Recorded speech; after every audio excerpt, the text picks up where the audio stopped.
प्रमाणादर्थ संसिद्धिस्तदाभाषात् विपर्ययः इति वक्षेतयोर्लक्ष्म सिद्धमल्पनलघीयश। आचार्य माणिक नंदी विरचित परीक्षामुख सूत्र में अपन छठे परिच्छेद को देख रहे हैं। कल अपन ने 11वें सूत्र से प्रारंभ किया था कि जहाँ पर अब अनुमानाभास का स्वरूप कहेंगे वो अधिकार सूत्र था। उसमें जो अनिष्ट आदि ये सब पक्षाभास कहलाते हैं। तो जिसमें अनिष्ट हो, बाधित और सिद्ध हो, ये पक्षाभास होते हैं। तो जिसमें अनिष्ट के लिए मीमांसक के लिए जहाँ पर शब्द अनित्य है, ये उनके लिए अनिष्ट पक्षाभास है क्योंकि वो नित्य मानते हैं। फिर बाधित के जहाँ प्रत्यक्ष, अनुमान, आगम, लोक और स्वय वचन की अपेक्षा से 5 भेद होते हैं। जहाँ पर प्रत्यक्ष बाधित में कोई कहे कि अग्नि शीतल है, इस प्रकार से, और जो शब्द अपरिणामी है यहाँ पर कह रहे हैं जो परिणमनशील नहीं है और हेतु में दे रहे हैं किया हुआ होने से, तो ये अनुमान बाधित पक्षाभास हो जाता है।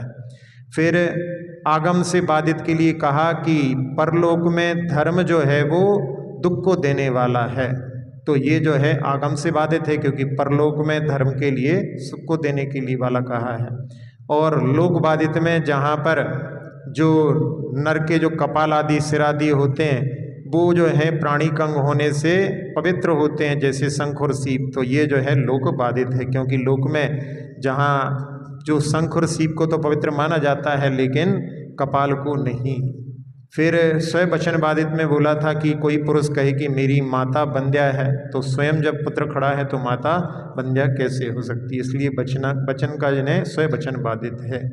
अब हेत्वाभास के भेदों को बतलाते हैं। हेत्वाभाषा असिद्ध विरुद्धा नेकांतिका किंचित कराह।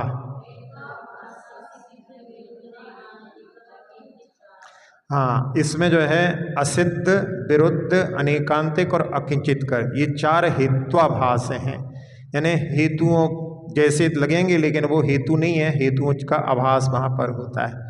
तो जहाँ पर अध्याय 3 में वहाँ पर हेतु का लक्षण बतलाया था कि जो साध्य के साथ अविनाभाव संबंध निश्चित होता है, यदि हेतु का ये लक्षण नहीं पाया जाता तो सारे हेतु हेत्वाभास कहलाते हैं। अब इनमें सबसे पहले असिद्ध हेत्वाभास का स्वरूप बतलाते हैं। असत सत्ता निश्चयो सिद्ध।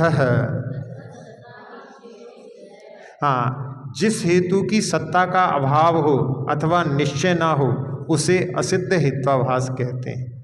यानी जिस हेतु की सत्ता का ही अभाव हो ही नहीं वहाँ पर और निश्चय नहीं होता, वो असिद्ध सत्ताभास कहलाता है। अब यहाँ पर 2 भेद हो गए इसके, एक हो गया असत सत्ता हेत्वाभास और एक अनिश्चय।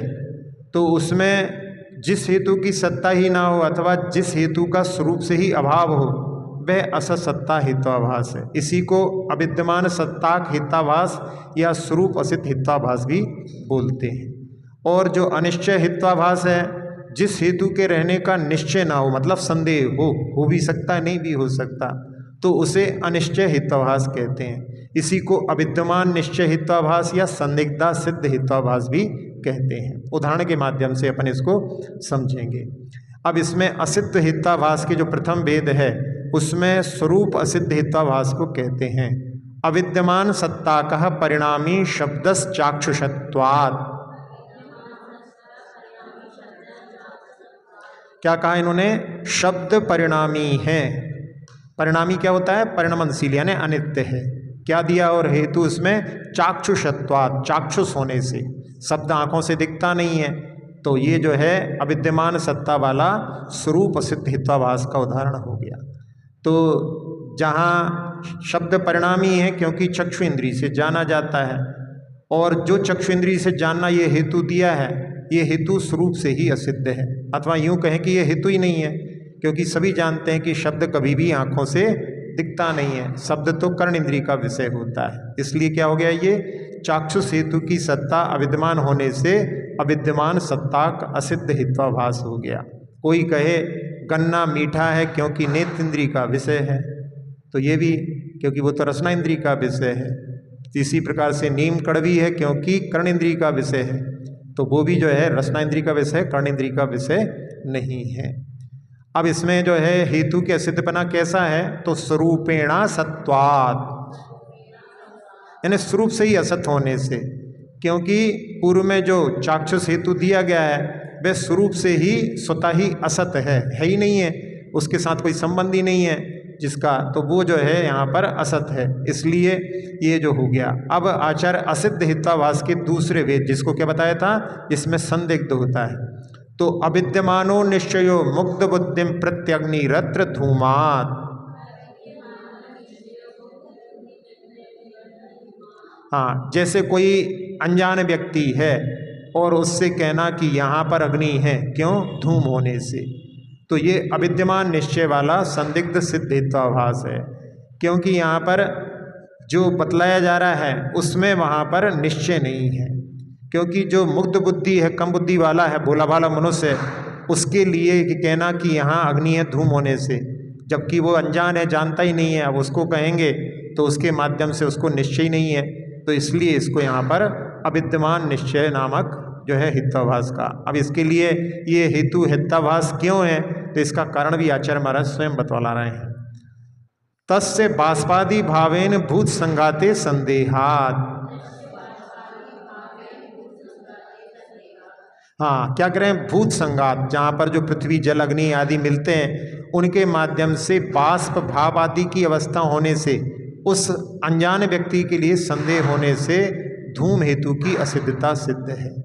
तो क्या हुआ कि यहाँ भूत संघात से अर्थ है कोई पात्र है जिसमें भोजन बना करके, अभी कोई जैसे खीर खिचड़ी आदि बनाई है और उसको उतार करके रख दिया है गरम गरम, तो उससे भाप निकल रही है, तो जहाँ चूल्हे से उतार करके रखा है और उसको कहा देखो इसमें से धुआं निकल रहा है, इसमें अग्नि है, तो ऐसा कहने से, तो यहाँ पर जो मुग्ध बुद्धि है, जिसके पास बुद्धि कम है, ऐसे व्यक्ति के लिए जहाँ पर धुएं और भाप में अंतर नहीं है, तो वह कभी धुएं को भाप और भाप को धुआं समझ लेता है, तो इसलिए उसके लिए ये हेतु संदिग्ध असिद्ध है। तो जो मुग्ध बुद्धि पुरुष के लिए जहाँ पर बटलोई से निकलते हुई भाप को धुआं समझ करके उसमें अग्नि होने का अनुमान लगा लेता है, तो यहाँ पर ये केवल हेतु मात्र मुग्ध बुद्धि मनुष्यों के लिए हेत्वाभास है। जो समझदार हैं वो तो पकड़ लेंगे, जैसे पानी के ऊपर भी इस समय में सुबह सुबह धुआं जैसा लगता है, तो वो जो समझदार के लिए नहीं, यहाँ पर मुग्ध बुद्धि के लिए ही अनिश्चय रहेगा। अब असिद्ध हेत्वाभास का और भी दृष्टांत कहते हैं। सांख्यम प्रति परिणामी शब्दः कृतकत्वात्। हाँ, सांख्य लोगों के प्रति ये कहना कि शब्द परिणामी हैं, किया जाना वाले होने से। अब इसमें जो शब्द परिणामी हैं, ये जहाँ पर प्रतिज्ञा हो गई और हेतु दे रहे हैं कृतक होने से। यद्यपि ये अनुमान सही है कि जो कृतक होता है वे परिणमनशील होता है, तो सभी पदार्थों में जो परिणमनशील होते हैं वे कृतक पदार्थों का परिणमन तो स्पष्ट ही जानने में आता है। लेकिन यहाँ पर क्या कहा, पहले सांख्यम प्रति, सांख्य लोग जो हैं वहाँ पर वो जो है वहाँ जो शब्द को जो है वहाँ पर कृतक नहीं मानते, तो इसलिए यहाँ पर उनके प्रति जो ये हेतु दिया गया है, इसलिए अविद्यमान निश्चय नाम का हेत्वाभास है। अब इसका जो है कारण स्वयं आगे बता रहे हैं, हमने पहले कह दिया, लेकिन इसमें सूत्र में ही आचार्य महाराज कह रहे हैं, तेना ज्ञातत्वात्। हाँ, उनके द्वारा कृतज्ञता अज्ञात होने से, क्योंकि वहाँ पर उनके यहाँ सब चीज़ को कूटस्थ मानते हैं, कोई भी चीज़ उसमें कोई कार्य कृतकपना होता ही नहीं, जानते ही नहीं है, तो वहाँ पर उनके लिए, तो क्योंकि उन सांख्यों ने कृतकपना जाना ही नहीं है। सांख्य लोग किसी भी कार्य को कृतक हेतु से मानते ही नहीं है। ये लोग मानते हैं कि सब कुछ सब जगह सभी पदार्थों में रहता है, मात्र किन्हीं कारणों से उनका आविर्भाव कर दिया जाता है, उससे पहले उनका तिरोभाव यानी छिपे रहते हैं, इसलिए उनको कृतक हेतु अज्ञात है। अपन लोगों ने आप्तमीमांसा पढ़ा था, उसमें आया था कि वहाँ पर घट को वो जो है कुम्हार बना रहा है नहीं मानते, बस केवल घट जो है उसका आविर्भाव किया है, उसको प्रकट कर दिया है, वो छुपा हुआ था।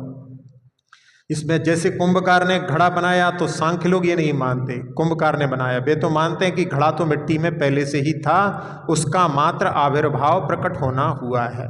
तो वो जो है कूटस्थ मानते हैं, कोई चीज़ परिवर्तनशील नहीं मानते, तो घड़े का बनना नहीं मानते, वो वहाँ पर मानते हैं घड़ा तो छिपा हुआ है, वही प्रकट हो गया, बस आविर्भाव तिरोभाव होता है। तो इस प्रकार जब सांख्य लोग कृतत्व हेतु ही नहीं मान रहे हैं, तो पूर्वोक्त उदाहरण में जो शब्द को परिणामी सिद्ध करने के लिए जो कृतकत्व हेतु दिया था, वह उन सांख्य लोगों के लिए अनिश्चय हेत्वाभास या संदिग्धा सिद्ध हेत्वाभास होता है। अब आचार्य विरुद्ध हेत्वाभास को बतला रहे हैं। विपरीत निश्चिता बिना भावो विरुद्धो परिणामी शब्दः कृतकत्वात्।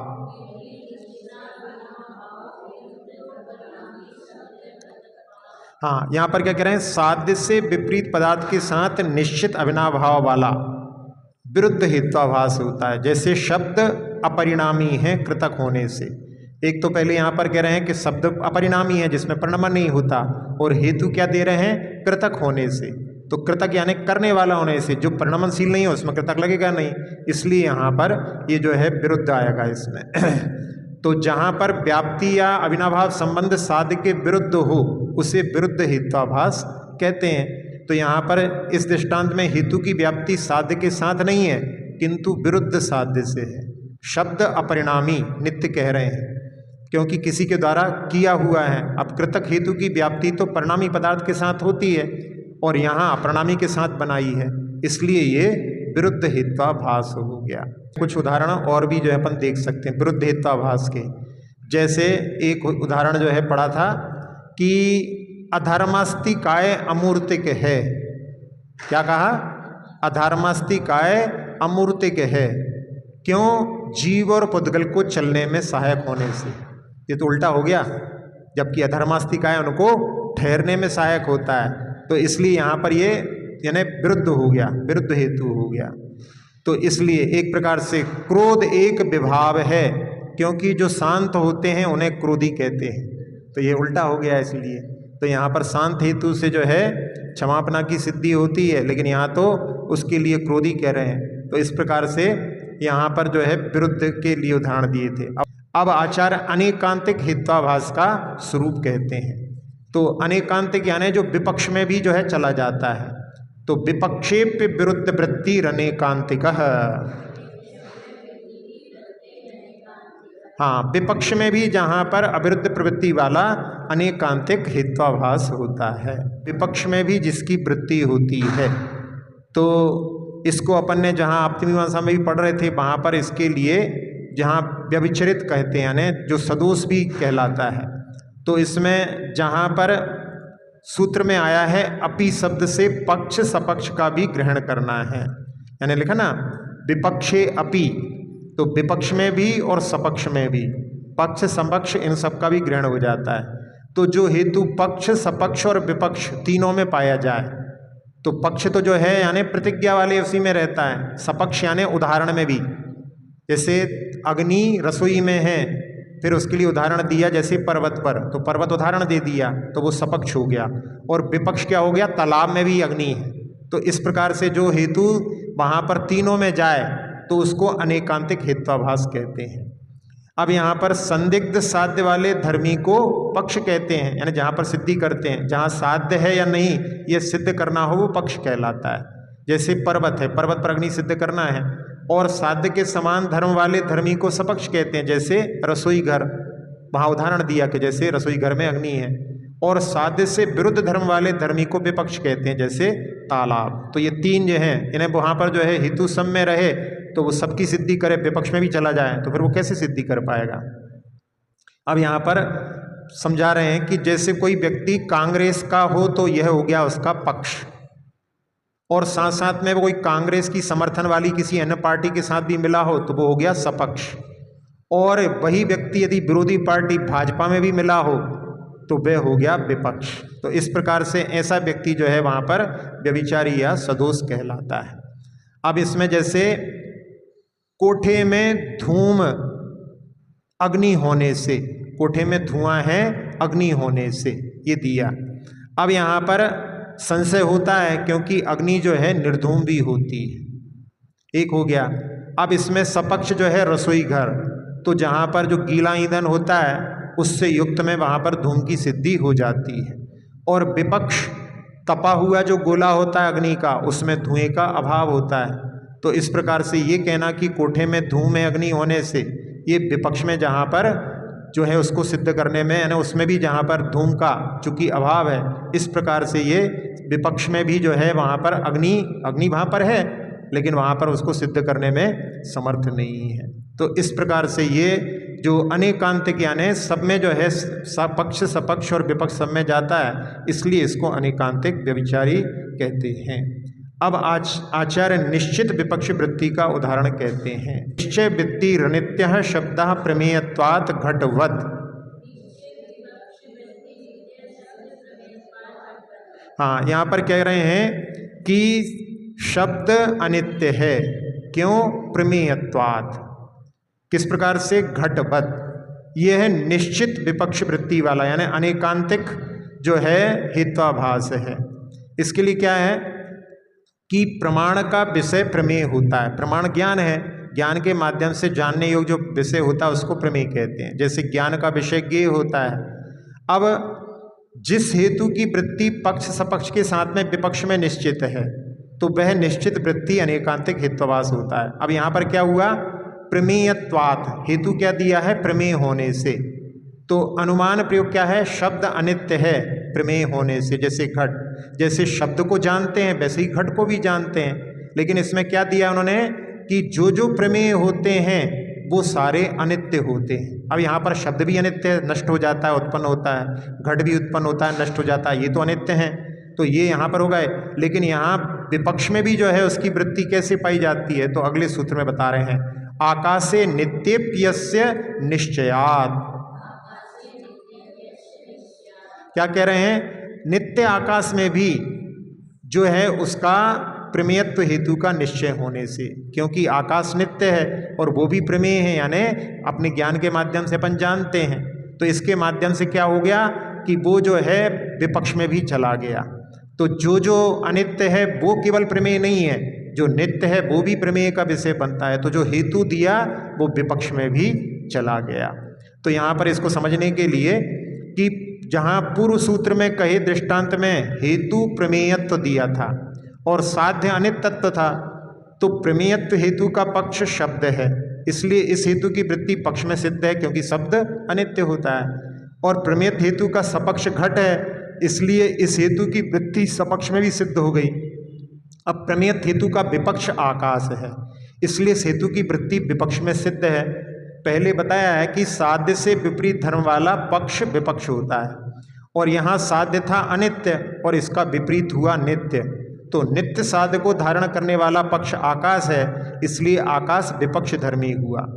चूंकि इस प्रमेयत्व हेतु की वृत्ति विपक्ष में भी निश्चित हो गई है, इसलिए निश्चित वृत्ति अनेकांतिक हेत्वाभास सिद्ध हुआ।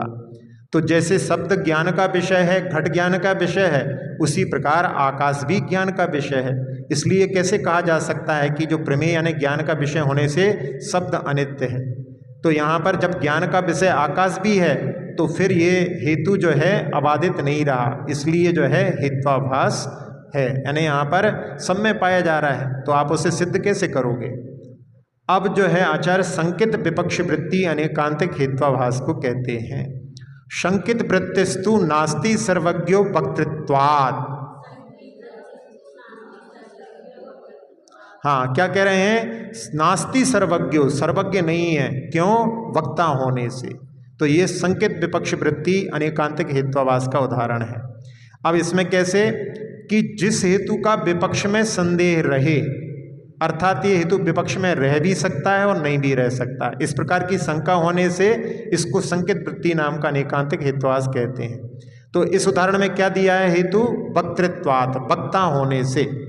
तो यहाँ पर अनुमान प्रयोग क्या है कि सर्वज्ञ नहीं है क्योंकि वे वक्ता हैं, अर्थात जो जो वक्ता होता है वह सर्वज्ञ नहीं होता, ऐसा उनका अनुमान लगाना। वक्तृत्व हेतु में सर्वज्ञ का निषेध करना यहाँ पर संकित वृत्ति अनेकांतिक हेत्वाभास है। अभी हेत्वाभास क्यों है? तो यहाँ पर स्वयं आचार्य महाराज सूत्र के माध्यम से बतला रहे हैं।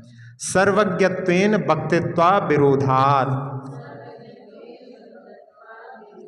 हाँ, सर्वज्ञ के साथ वक्तापने का विरोध नहीं होने से, यानी सर्वज्ञता जो है वो वक्तापने के साथ में भी हो सकती है।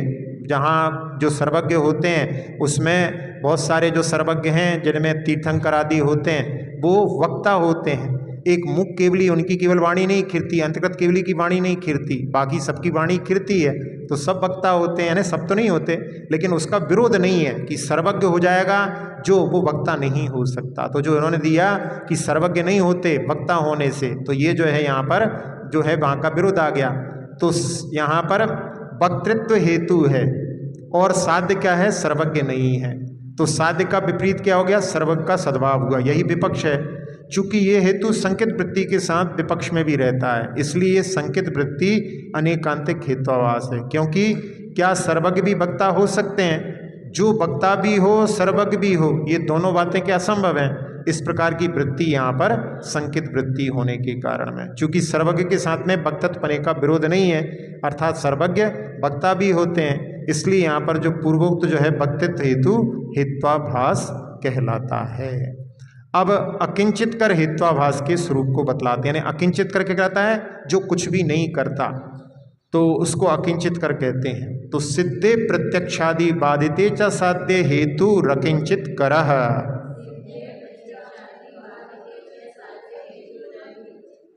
हाँ, साध्य के सिद्ध होने पर और जो प्रत्यक्षादि प्रमाणों से बाधित होने पर हेतु अकिंचित कर होता है। यानी साध्य सिद्ध ही है, फिर उसको जो है अपन बतलाओ कोई हेतु के माध्यम से। अब जिसमें जो पहली सिद्ध है उसको आप कुछ भी हेतु देते रहो, वो सिद्ध क्या है। और जो प्रत्यक्षादि प्रमाण से बाधित है उसको आप कितने भी हेतु देकर के सिद्ध नहीं कर सकते। तो इस प्रकार से दोनों में वो हेतु अकिंचित कर कहलाता है। तो ना किंचित करोति इति अकिंचित करा, जो कुछ नहीं करता वो अकिंचित कर कहलाता है। तो जो हेतु कुछ भी साध्य की सिद्धि ना करे वो अकिंचित कर हेत्वाभास कहलाता है। तो इसमें दो प्रकार के सूत्र में ही बता दिए हैं। जब साध्य स्वयं सिद्ध है फिर भी उसकी सिद्धि के लिए हेतु देना, ये यहाँ पर सिद्ध साध अकिंचित कर हेत्वाभास है। और जब साध्य प्रत्यक्षादि प्रमाण से बाधित हो फिर भी उसकी सिद्धि के लिए हेतु देना, ये बाधित अकिंचित कर हेत्वाभास कहलाता है। अब इसमें सिद्ध साध अकिंचित हेत्वाभास का उदाहरण बतलाते हैं। सिद्ध श्रावण शब्द शब्दत्वात्, क्या कह रहे हैं, शब्द श्रावण, शब्द जो है कर्ण इंद्रिय का विषय है, और हेतु क्या दे रहे हैं, शब्द होने से। अरे शब्द जो है कान का विषय है, इसमें हेतु देने की क्या जरूरत है, सब लोग जानते हैं। तो शब्द होने से ये हेतु दे रहे हैं, तो ये क्या हो गया, जहाँ पर पहले से ही सिद्ध है उसके लिए हेतु दिया जा रहा है। तो शब्द जो है श्रवण यानी कर्णेंद्रिय का विषय है, ये सबको सिद्ध होने से जानने में आता है, फिर भी उस शब्द का श्रावण यानी कर्णेंद्रिय का विषय सिद्ध करने के लिए शब्दत्व हेतु देना, ये सिद्ध साध्य नाम का अकिंचित कर हेत्वाभास कहलाता है। इसमें आचार्य महाराज कह रहे हैं कि उसने कुछ नहीं किया, तो किंचित दकरणात्, हाँ, कुछ भी नहीं करने से, यानी वहाँ पर उसने क्या किया, कुछ नहीं किया, इसलिए यहाँ पर उसको, क्योंकि शब्द का कान से सुना जाना तो पहले से ही सिद्ध है, फिर भी उसे सिद्ध करने के लिए जो शब्दत्व हेतु दिया गया है वह व्यर्थ है, क्योंकि उससे साध्य की कुछ भी सिद्धि नहीं होती, इसलिए इसको अकिंचित कर हेत्वाभास कहा है। अब शब्दत्व हेतु के अकिंचित करत की पुष्टि करते हैं। यथानुष्णोग्निर्द्रव्यत्वादित्यादौ किंचित कर्तुमशक्यत्वात्,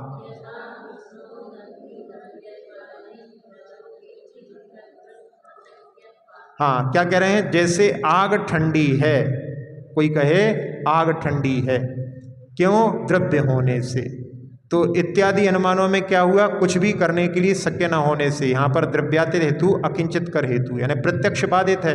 अब उसमें आप उसको जो है द्रव्य है इसलिए ठंडी है, और जब है ही नहीं ठंडी तो उसके लिए क्या हेतु दे करके सिद्ध करोगे। तो अग्नि गर्म नहीं है द्रव्य होने से, यहाँ द्रव्यत हेतु जो है वो प्रत्यक्ष बाधित अकिंचित कर हेत्वाभास है, क्योंकि यह द्रव्यत हेतु अग्नि गर्म नहीं है, इस साध की सिद्धि में कुछ भी करने में समर्थ नहीं है।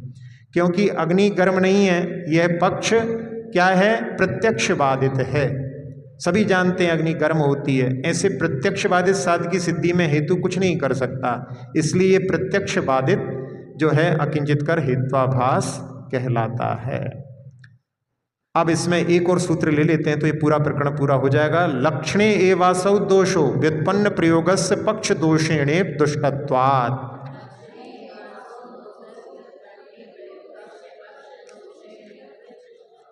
हाँ, यहाँ पर कह रहे हैं कि अकिंचित कर दोष हेतु के लक्षण का विचार करने के समय ही है, वाद काल अर्थात शास्त्र के समय नहीं है। यानी केवल जहाँ पर समझाने के लिए समझा दिया है, इसकी जो है जरूरत नहीं पड़ती। ये तो बाल बोधाय कथ्यते वाली बात है। तो इसमें कह रहे हैं कि असौ यानी ये अकिंचित कर हित्वाभास रूप ये दोष हेतु के लक्षण में शास्त्र का लक्षण विचार करने के काल में ही उपयोगी है। जैसे पहले वहाँ पर बताया था उपनय निगमन और दृष्टांत केवल समझाने के लिए पढ़ाए जा रहे हैं, ऐसे ही यहाँ पर अकिंचित कर जो हित्वाभास है इसकी जो है वहाँ पर जरूरी नहीं पड़ती। जहाँ पर वाद विवाद होते हैं, व्युत्पन्न लोग होते हैं, तो व्युत्पन्न प्रयोग के काल में पक्ष साध्य में दोष देने से ही वहाँ पर वो दूषित हो जाने से अनुपयोगी होते हैं। तो यहाँ पर इस सूत्र का प्रयोजन ये है कि यहाँ कोई प्रश्न करता है कि आपने जो यह किंचित कर हित्वाभास बताया है उसकी क्या जरूरत थी, जब पहले आपने प्रत्यक्ष बाधित अनुमान बाधित आदि पक्षाभास कहे थे, उसी से अनुमान गलत है, यह सिद्ध हो जाता है। पूर्व सूत्र में ही आपने कहा था कि अग्नि उष्ण नहीं है, यह प्रत्यक्ष बाधित पक्षाभास से अंतर्भावित हो जाता है। फिर इसको अकिंचित कर हित्वाभास में पुनः दूषण देना बिना काम का है। तो उसके समाधान के लिए सूत्र लिखा है कि अकिंचित कर हित्वाभास का प्रयोग केवल लक्षण शास्त्रों में ही दोष बताने के लिए किया जाता है, अर्थात हित्वाभास का स्वरूप बताते हुए सभी प्रकार के भेद बताना आवश्यक है, इसलिए शास्त्र में इनका प्रयोग होता है। किंतु वाद प्रतिवाद के समय व्युत्पन्न निपुण जो है पुरुष वहाँ पर पक्ष में दोष से ही इस साध्य में दूषण दे देते हैं, उनके लिए इसकी जरूरत नहीं पड़ती।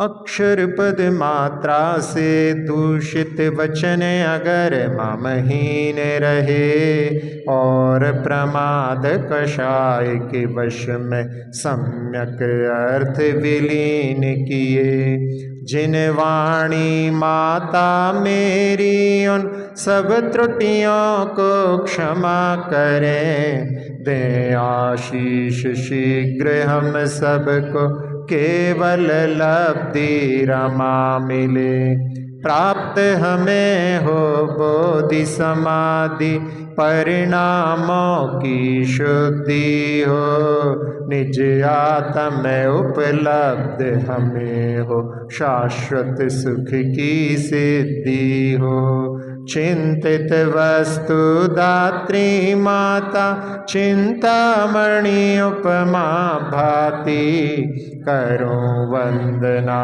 पूर्ण विनय से चरण रखूं मैं ये पाती।